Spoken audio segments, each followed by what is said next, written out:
안녕하세요, 리스너 여러분. 우리 모두가 살면서 원하는 것들이 여러 가지가 있지만, 진정으로 우리가 원하는 것이 무엇이 있을까요? 돈을 많이 벌기 위해서 또는 명예를 얻기 위해서 우리는 많은 노력들을 합니다. 하지만 우리가 이것들을 원하는 궁극의 목표는 무엇이 있을까요? 살며시 눈을 감아보세요. 그리고 행복했던 시절을 떠올려 보세요. 곁에 있어 행복한 50가지 이야기 마지막 편 시작해 보겠습니다. 이야기 28. 즐거워라. 5. 즐거운 인생. 어떤 철학자가 몇몇 친구들과 함께 작은 방에서 살고 있었다.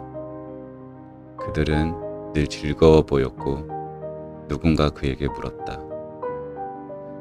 몸을 돌리는 일조차 힘든 그렇게 비좁은 방에서 여러 명이 부대끼며 사는데 뭐가 그렇게 즐겁소? 친구들과 함께 살고 있으니 언제든 대화를 하며 생각을 나눌 수 있습니다. 이 어찌 즐거운 일이 아니겠습니까? 시간이 흘러 동고동락하던 친구들이 결혼을 하고 가정을 꾸리기 시작하면서 하나, 둘 떠났고 결국 철학자 홀로 남겨졌다. 하지만 그는 여전히 즐거워 보였다. 친구들이 모두 떠나고 당신 혼자 외롭게 살고 있는데 뭐가 그렇게 좋은가요? 내 방에는 책이 아주 많습니다. 책들은 모두 나의 훌륭한 스승입니다. 이렇게 많은 스승과 함께 지내면서 언제든 그들에게 가르침을 받을 수 있으니 이 어찌 즐거운 일이 아니겠습니까? 몇 년 후 철학자도 결혼을 했으며 7층짜리 아파트 맨 아래층에 신혼살림을 꾸렸다. 맨 아래층은 늘 시끄럽기 때문에 주거 환경으로서는 별로 좋지 않았다. 그런데도 철학자는 여전히 즐거워 보였다. 당신은 이렇게 시끄러운 집에 사는데 아직도 즐거운가요? 모르시는 말씀입니다. 1층이라 이사할 때 편리하고 계단을 오르지 않아도 되니 친구들이 찾아오기도 편하고 무엇보다 아파트 화단을 정원으로 삼을 수 있어 좋습니다. 1년 후 철학자는 집을 친구에게 넘기고 맨 꼭대기층으로 살림을 옮겼다. 이사를 하는 철학자의 얼굴은 여전히 희희낙낙이었다. 누군가 그에게 비웃듯 물었다. 이봐요. 7층에 사는 게 뭐가 그리 좋아요? 얼마나 좋은 점이 많은데요. 매일 몇 차례씩 계단을 오르내리면서 체력을 단련할 수 있어 건강에 좋지요.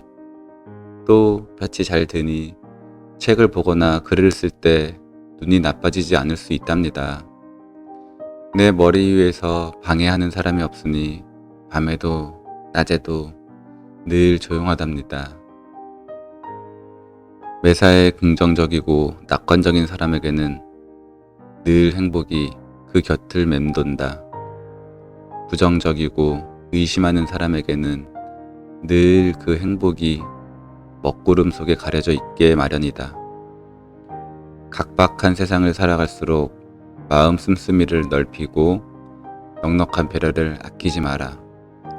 편안한 모습으로 웃으며 인생을 느긋하게 즐기는 사람에게 불행이 끼어들 틈은 결코 없다. 위대한 철학자 플라톤의 가르침을 가슴 깊이 새겨보라. 그 사람의 행복을 결정하는 건 환경이 아니라 그 사람의 마음이다. 이야기 29. 삶을 바꾸는 긍정의 힘. 레스토랑 지배인 제리는 늘 즐겁게 산다. 누군가 그에게 근황을 물어오면 그는 항상 기분 좋은 일들에 대해 이야기한다. 한 번은 그가 다른 레스토랑으로 직장을 옮겼을 때 함께 일하던 직원들이 모두 그를 따라 나선 적도 있었다. 왜 그랬을까? 제리는 다른 사람의 기운을 북돋아주는데 타고난 재능을 갖고 있었다.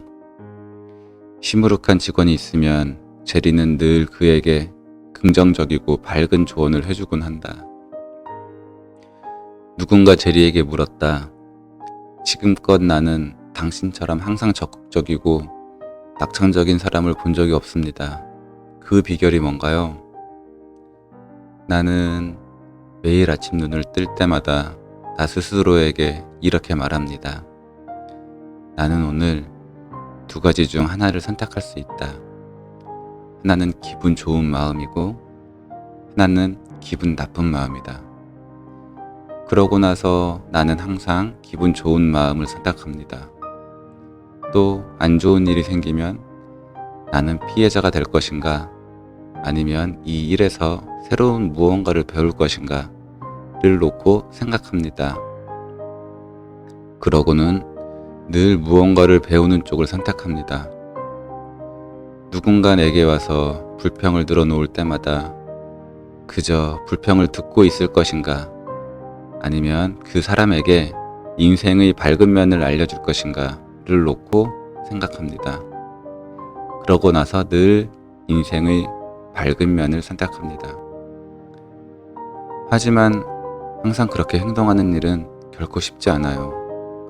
제리는 빙그레 웃었다. 맞는 말씀입니다. 인생은 끊임없는 선택의 과정입니다. 모든 상황에서 우리는 하나만 선택해야 합니다. 당신은 어떤 일정한 대답을 선택할 수 있고 다른 사람이 당신의 마음에 어떤 영향을 끼치는지도 선택할 수 있습니다. 기분 좋은 마음을 가질지 기분 나쁜 마음을 가질지를 선택할 수 있고 어떻게 삶을 살아갈지도 선택할 수 있습니다. 몇 년 후 제리에게 뜻밖의 사고가 일어났다는 소문이 돌았다. 레스토랑 뒷문을 잠그는 일을 깜빡 잊고 야근을 하던 제리에게 3명의 무장강도가 들이닥쳤다. 그들은 제리에게 금고를 열라고 위협했다. 제리는 너무 긴장한 나머지 비밀번호를 잘못 눌렀다. 흥분한 그들이 엉겹결에 제리에게 총격을 가하고는 그대로 달아났다. 다행히 제리는 곧 이웃 사람들에게 발견되어 급히 병원으로 이송되었다. 18시간에 걸친 힘든 수술 끝에 정상 어린 간호를 받으며 제리는 생각보다 빨리 태어날 수 있었다. 하지만 그의 몸에는 탄환이 스친 흔적이 남아 있었다. 사고가 발생하고 6개월이 지난 어느 날 안부 인사를 온 친구에게 그는 말했다. 아, 정말 운이 좋았네.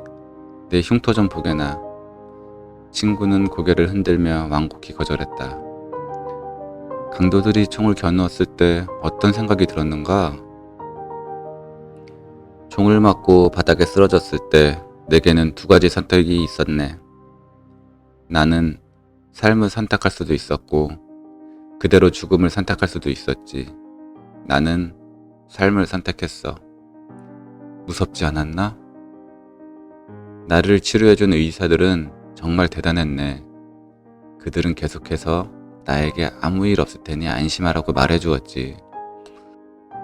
하지만 그들이 서둘러 나를 수술실로 옮기는 도중에 나는 의사와 간호사들 얼굴에 근심이 여려있는 모습을 보았어. 그때 나는 정말 너무 놀랐네. 그들의 눈에는 마치 내가 이미 죽은 사람이라고 써 있었거든. 나는 그들을 위해 어떤 행동이라도 해야겠다고 생각했지. 그래서 어떻게 했는가? 몸집이 커다란 간호사가 평소 특별히 민감한 반응을 보이는 약물이나 물질이 있느냐고 물었어. 그래서 나는 대답했지. 있어요. 그러자 의사들과 간호사들은 모두 숨을 멈추고 나의 대답을 기다리고 있었어. 나는 깊이 숨을 내쉬고 이렇게 말했지. 총알이요. 그러자 의료진들은 모두 웃음을 터뜨렸고 거짓말처럼 그들의 얼굴에서 근심의 빛이 사라졌다네. 그들의 웃음소리를 들으며 나는 그들에게 말했어. 나는 지금 막 살아남기로 결정했습니다. 제발 나를 산송장처럼 대하지 말고 살아있는 사람으로 대해주세요. 불행을 선택하면 불행이, 행복을 선택하면 행복이 따른다. 무엇보다 중요한 것은 자신의 선택에 대해 성실하게 책임을 지고 자신이 선택하지 않은 것들에 대해 미련을 갖지 않는 일이다. 여러분, 하루가 저물고 집에 들어와 씻고 편안한 몸과 마음으로 잠자리에 들 때 여러분들은 어떠신가요? 오늘의 내가 있음에, 그리고 확인되진 않지만 내일이 우리를 기다리고 있음에 감사한 마음이 생깁니다. 내일의 내가 어떻게 하루를 보낼지는 모르겠지만 이렇게 생각해 봅니다. 오늘보다 내일은 더 행복한 하루가 될 거야.